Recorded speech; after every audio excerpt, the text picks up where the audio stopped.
បាទពុំបងប្អូននេះគឺលទ្ធផលយូនម៉ោង4កន្លះបងប្អូនបងប្អូនអាចទីមទាត់បានយូនម៉ោង4កន្លះចឹងយើងមាន12លេខ3លេខបងប្អូនអាចទីមទាត់មើលលទ្ធផលម៉ោង4កន្លះបានហើយនេះគឺលទ្ធផលម៉ោង6កន្លះចឹងពុំបងប្អូនអាចទីមទាត់បានបងប្អូនអាចមើល12លេខ3លេខបងប្អូនតែលេងឆ្នោតយូនម៉ោង4កន្លះ6កន្លះចឹងទីមទាត់ទៅ2ពេលបងប្អូនស្រាប់លេខយើង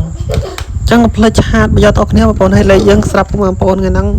អ្នកយកគឺចូលបានច្រើនបងប្អូនស្រាប់បងប្អូនឆាតមក Facebook page នេះ page បងប្អូនស្រាប់ម៉ោង4នេះចូលបានដូចជា23សំទោស22យើងឲ្យ21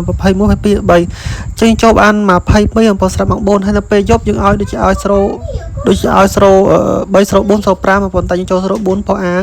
ចឹងស្រាប់បងប្អូនឆាត Facebook page អាចឆាតមកយកបានបងប្អូនពេលខ្លះខ្ញុំអាចបានផង page សារលវលចឹងបងប្អូនអ្នកយើងហ្នឹងគឺចូល2ពេលចឹងលេខយើងចាប់ដើមចូលវិញហើយបងប្អូនលេខឲ្យក្លេកយើងជូនស្កុនទៅអត់មានលក់ទេបងប្អូនយើងឲ្យ3គ្រាប់ស្រាប់ពេលយប់យើងឲ្យបងឬក៏ BCD ក៏បងប្អូនចូលហើយស្រាប់ម៉ោង4យើងឲ្យ BCD បងប្អូនចឹងបងប្អូនអាចឆាតមកយកបានលេខជូនស្កុនបងប្អូន Facebook page ណាបងប្អូនលេខទូរស័ព្ទ097 43 478បងប្អូនហើយស្រាប់តម្រុយយើង YouTube ស្រាប់តម្រុយ YouTube ថ្ងៃទី18ខែ8ឆ្នាំ2021ស្រាប់អុកខ្ទង់យើងអុកខ្ទង់40ខ្ទង់20បងប្អូនស្រាប់ខ្ញុំទីមទាត់ម៉ោង4ដល់6ស្រាប់ខ្ទង់40ដូចជាមកពេលដូចជាម៉ោង4ដល់6ដូចជាមក40តែបងតែស្រាប់ខ្ទង់20ដូចជាមកនៅពេលយប់បងប្អូន3ដេបងប្អូនទីមទាត់បានមើលលទ្ធផល3ដេគឺមក20ដូចជា29ហើយនឹង23ចុះចំបងប្អូនស្លេច VIP យើងគឺ23ចំហើយស្រាប់40ដូចជាបានមកស្រាប់ម៉ោង4 6តែម៉ោងផ្សេងគឺមានមកបងប្អូនស្រាប់លេខហ្នឹងអញ្ចឹងកុំភ្លេចជួយ like share បានច្រើនហើយកុំភ្លេចបងប្អូនអ្នកឆាតមកយកតាម Facebook page ក៏បាន Telegram ក៏បានឬ call មកក៏បានបងប្អូនអត់អីតែលេខខ្មែរជួយមានគ្រប់ម៉ោងហើយលេខជូនស្កុនតែអត់មានលក់អត់សំទោសបងអត់មានលក់យកសេវាស្អីដូចគេលក់លេខចឹងបងប្អូនគឺលេខឲ្យជូនស្កុនហើយលេខល្អច្បាស់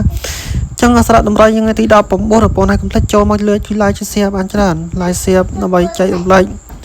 ពុកម៉ែបងប្អូនក៏លេងឆ្នោតក៏បានឃើញបងប្អូនចឹងចូលតម្រុយថ្ងៃទី19បងប្អូន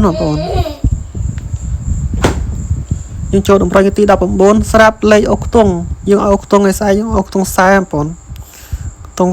40ហើយនឹងខ្ទង់ស្រូហើយស្រាប់លេខ VIP យើងមាន48បងប្អូន48លេខតទៀតយើងមានស្រូ4បងប្អូនស្រូ4ភាគរយ40ភាគរយស្រូនៅតែខ្ពស់បងប្អូនស្រាប់មួយស្អែក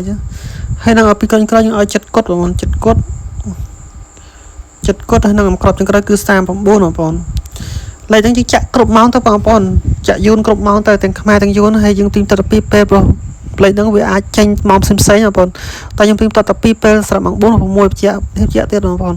ចឹងខ្ញុំមានតែប៉ុណ្ណឹងបងប្អូនជាក្រោយជូនបងប្អូនតាលេខយាយមីលីបញ្ជាក់ទៅឆោកស្រាប់ថ្ងៃស្អែកឲ្យហេ